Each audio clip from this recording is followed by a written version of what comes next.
going to pick up a trailer in the winter and the brakes are frozen. Little Mickey Mouse tools, Allen wrenches, screwdrivers, whatnot. A little handy bag, nothing big.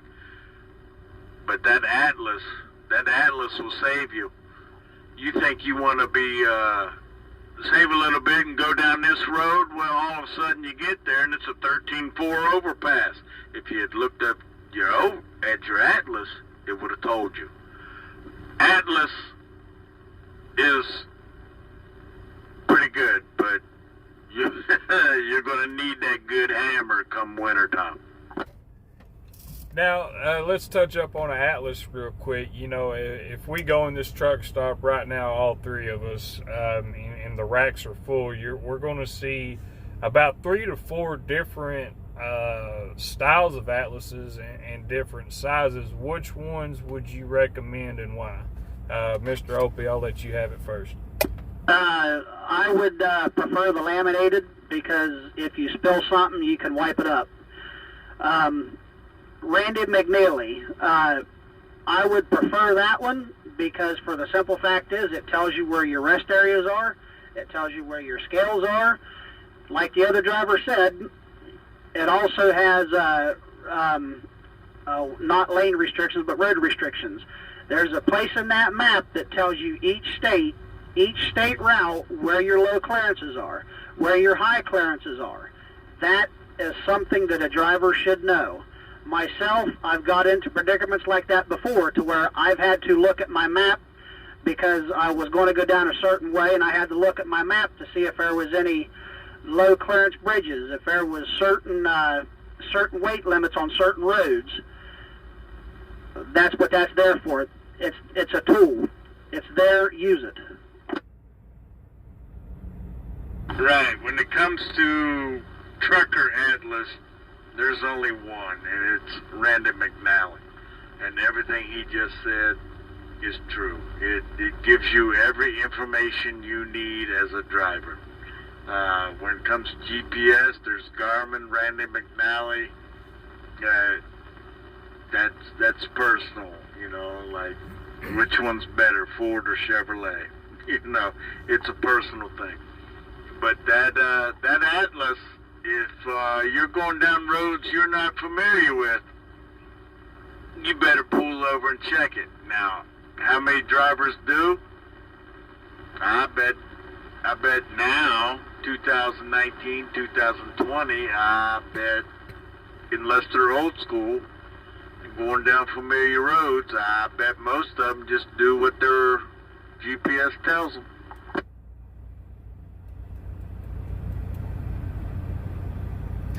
The trucker GPS, I've noticed that, you know, as you guys said before, you know, they're great dandy, but you know they'll get you in trouble. And I just want to throw my 2 cents on it.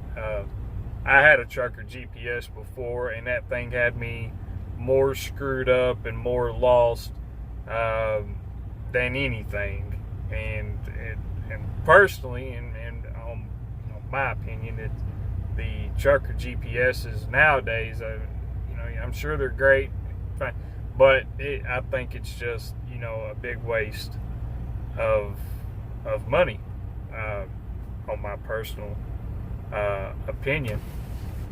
On the tools, you know, we've covered basically a CB and an Atlas and a hammer. Hammer's great. What are some other, you know, little tips and tricks that you guys have acquired during your professional career over the years, as to things to keep on the truck or to have handy on the truck, you know, things along that line? And Mr. RJ, I'll let you start with that one. I keep extra blankets, extra water. Right now I have 2 cases of water in the passenger seat. I happen to be blessed with a truck that has a refrigerator and an inverter that will run my microwave. I bought a little 600 watt. Don't get the big boy. 600 watt, and I have a water kettle. It'll boil water. In my truck, I always have enough food that will last me 3 weeks. Now, it's not food that you really want to eat every day, but I'm a noodle nut, I'm a sardine nut, I'm a oyster nut, but I spent 5.5 days in Canada stuck with snow up to halfway to my trailer.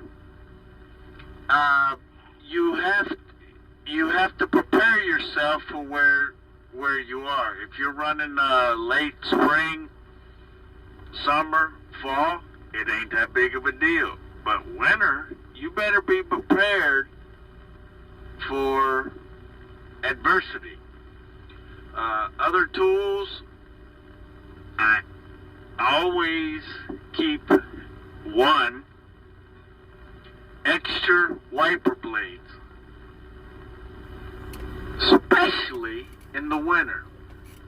Keep 2 quarts, gallons, whatever, of window washer fluid. If you can't see where you're going, something's going to happen. I am adamant about extra wiper blades and washer fluid. Food, I don't need that. I just need something to drink and chewing tobacco. But other than that, yeah, I would say, prepare for the seasons, especially wintertime and where you're going. If you're going to Wisconsin, Michigan, what have you, upper New York in the winter, prepare yourself. Be prepared for what you may face. That's not to say you're not going to see snow in Texas, but prepare yourself. A little common sense, and this comes with experience. First year, second year, third year drivers, they're going to rely on the truck stops, but you're going to burn your money. $40 of food in a truck will last me all month. I agree with everything he said. One thing he did miss, extra clothes. I have in my truck, my duffel bag, I've got 3 changes of clothes. In another part of my truck, I've got at least a week's worth of clothes.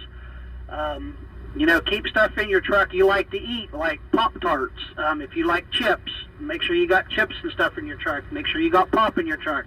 Like the other driver said, water. Biggest thing is, you're out someplace, and like the other driver said, you're stranded somewhere, have something to drink in your truck. Like he said, water kettle. If you got stuff you can fix, soups and stuff like that. If you got a microwave, make sure your inverter is big enough for your microwave. I have a 2,000 watt inverter in my truck that runs my microwave, that runs my TV, my DVD player. I always try to keep up with everything. Now, I'm a big news buff. I want to know what the weather's going to be doing. I always try to plan my trips so I know what I'm going to be getting into before I get there. My main thing is, during the winter, I am always, and I mean always, watching the news inside the truck stops, and I'm also watching the news in the truck when I'm done at night. Or if I'm sitting waiting to get loaded, I'll be watching the news, watching the weather. Always, and I cannot stress this enough, always be prepared, like the other driver said. Be prepared for whatever could happen. You could be driving down a road and it could be sunny and 75 degrees outside. You get 30 miles up the road, it can be blowing snow in the middle of July. Perfect example, up on 80 up in Iowa. It's a snow belt. It can be what it's doing right now. It could be 50, 60 degrees outside, 10 miles down the road, blowing snow, the road's closed. be prepared for anything.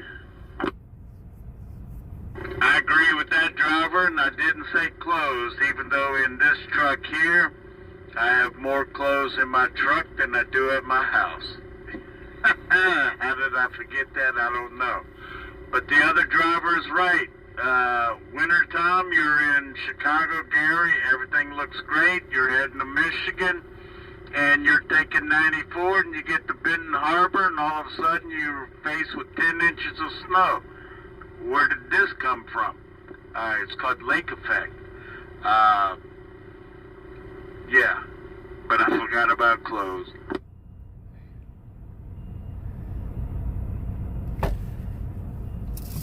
One thing that I do, you know, I'm pretty adamant about having on the truck is a good range of tools and equipment.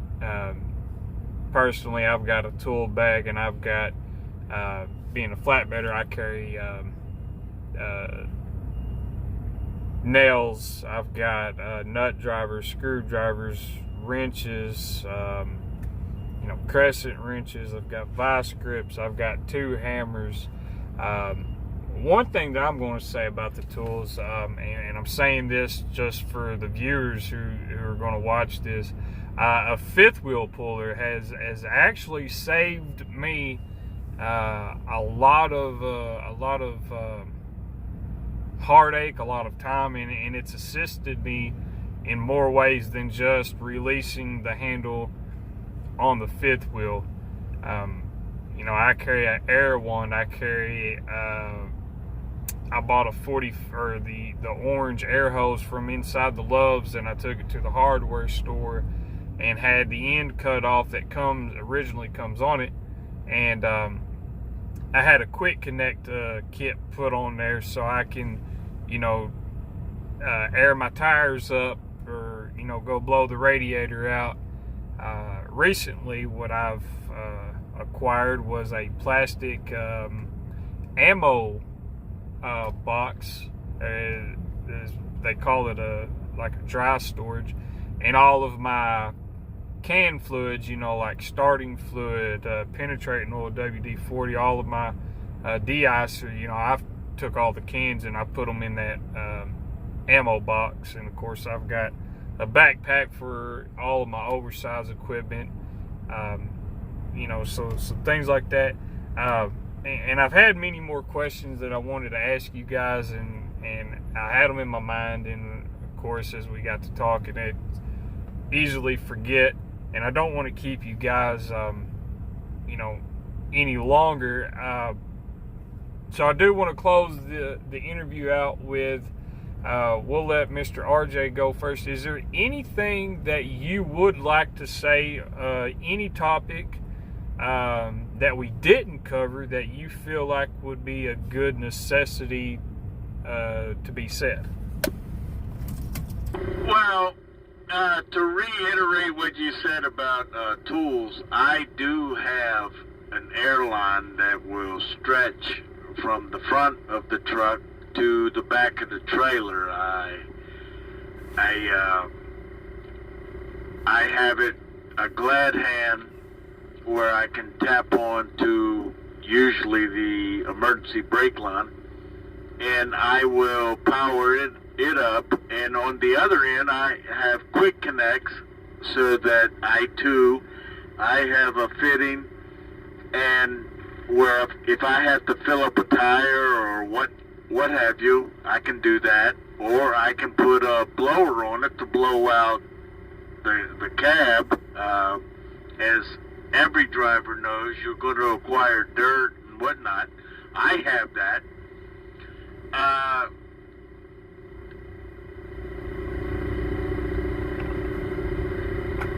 Just be safe, you know. You don't have to drive the maximum speed of your truck. Just be safe. It's a beautiful lifestyle. You don't have to be in a hurry. The speed limit's 65. Wherever you're at, drive 65. Why drive 70 in a 65 mile an hour zone and risk your CDL because you got a speeding ticket? It takes you 10 hours driving 5 miles over the speed limit to gain 50 miles. It's not worth it. Just drive the speed limit. Give yourself some space.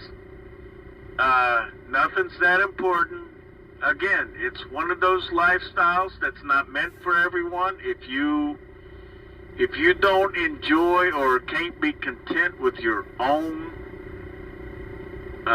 existence, too deep. If you can't enjoy your own privacy, this job ain't for you. But prepare yourself. Have a little hammer because your brakes are going to lock up in the winter. A little airline to blow out things. Food, clothing, water. Emergency situations. It's not a bad lifestyle, but it's not meant for everyone, and most people will learn that their first year. And Mr. Opie, we'll let you have it one last time. I did forget to mention one thing. Always carry some kind of wet wipe with you. If you're someplace to where you can't get a shower, and during the wintertime or during the summertime, if you got a little bit of funk, hey, the handy wipes help out. Baby wipes. I use baby wipes. They have a thing inside the Loves, and the only place I can find them as a Loves is what are they? Dude wipes. Real big, thick wipes. They come in 8 in a pack. You got to pay $10 for them, but they're well worth it. I call it a hoochie bath, but it is what it is. I mean, you're someplace where you can't get a shower. That's the best thing to nothing. It takes the stench off. Pile your deodorant or body spray on. It helps out. Like the other driver said, carry a little tool bag. Myself, I have a socket set. I got a screwdriver. I got a flathead screwdriver. I got a Phillips screwdriver. I've got a crescent wrench. I've got pliers. Them things come in a lot more handy than what people think. If you have a question, don't be afraid to ask it, because the question you don't ask could be the question that can kill you or somebody else. Safety. If you don't feel safe, don't go. If your truck don't feel safe, if you know it ain't safe, don't go. We can replace the truck and the load. We can't replace you. If you got a family, yes, it's going to take their toll on the family, but like the other driver said, this is not meant for everybody. It is not. If you're single and ain't got no kids, no girlfriend, this could be the life for you. You can make a lot of money doing this job, an awful lot of money. You can see a lot of things. You can do a lot of things. It all depends on you. With this being said right here, the younger generation, and I cannot stress this enough, you don't know more than we do. We don't know more than you do. This job here, you learn every day. Every day you learn something, what you can, what you can't do, what that truck can and what that truck can't do. It all depends on you. You want to be safe, be safe. You want to drive like an idiot, you're going to drive like an idiot. Ain't nobody going to tell you no different, because you know more than we do. And I ran into quite a few people that says, well, I know more than you, I know more than you. I just let it go. I know they don't know any more than me. I know that, because they just think because they went through that truck driving school, they know more than we do, and they don't. I've been out here long enough. I've done a lot of dumb stuff before, and I'm going to say I've been there. I've done that. Stupidity is, stupidity. It is what it is. Yeah, like he just said, this job ain't for everyone, but for those that it is, there's a lot of joy out here. There's a lot of stress, a lot of headaches, but money to be made. It's fun, and it's not fun. I enjoy it. It fits me to a T. But you young drivers, get yourself iced tea, one quart, keep that in your truck. You'll figure out why you need it. And use the trash cans. Set yourself for emergency situations in your truck. I don't want to go in too much detail, but everywhere you park doesn't have a toilet. And I on a personal level, I can definitely agree to that. When I was flatbedding 2 years ago, that 5-gallon bucket with that collapsible storage lid from the sporting goods section at Walmart sure's come in handy. And for the viewers that's going to see this, just personal preference, don't get scented trash bags. If you do, you'll find out why I said don't get them. Guys, there's so much more that I wish that we could have gotten on, such as the driver, the health of the truck drivers, then and now.